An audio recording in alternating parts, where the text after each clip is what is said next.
I love this recipe. It's a 3-ingredient quinoa pilaf. Sometimes you're making a whole grain side and it's just so plain and you don't know how to season it. Well, this is a perfect way to season it.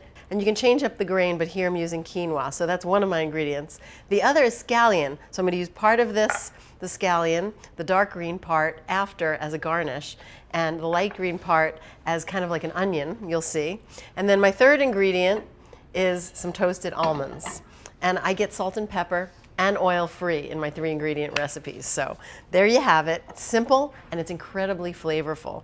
So I'm going to start off just by putting 1 tablespoon of oil, olive oil, into a saucepan, a medium-sized saucepan, because I'm ultimately going to cook the quinoa right in there. And this is really a classic pilaf technique, where you start with some oil, and then an aromatic. It could be onion, it could be leeks, it could be garlic. In this case, I'm using the whites of the scallion. I'm just going to get that softened.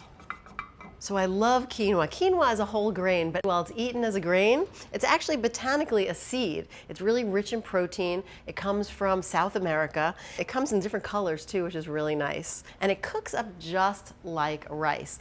But there's one thing about quinoa is that it does naturally have this coating that has a slightly bitter flavor. So you want to either buy it pre-rinsed, which most of the packages sold in the US are pre-rinsed already, so you don't have to worry about it. Just check for that on the label. That's what I do. Or if you're not sure, just rinse it under water, under cold water for a few minutes, and then shake it dry right before you're going to use it.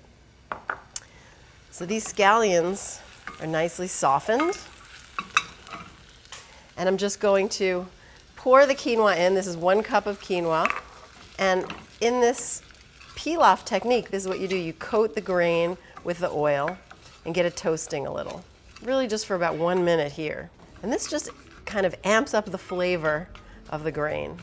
And so I'm just going to add for this 1 cup of quinoa, 1 3/4 cup of water. And you could use broth here if you want to as well.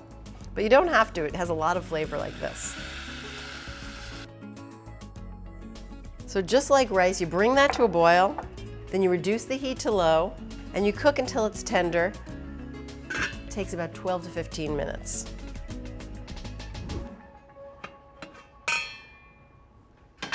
So this is done, and then when it's finished, you just fluff it with a fork like this.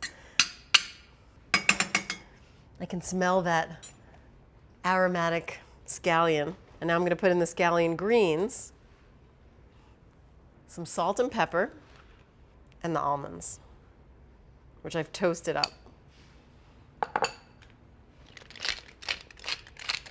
It's always worth that extra step of toasting the almonds. Just put them in a dry pan. You don't need any extra oil. And you just toast them over a high heat, shaking them frequently or stirring for about 3 to 5 minutes. And this is a beautiful quinoa pilaf. You can serve it with just about anything. Roast chicken, pork tenderloin. Hold back a little to use as garnish. And there's a tasty, beautiful, and easy way to get your whole grains.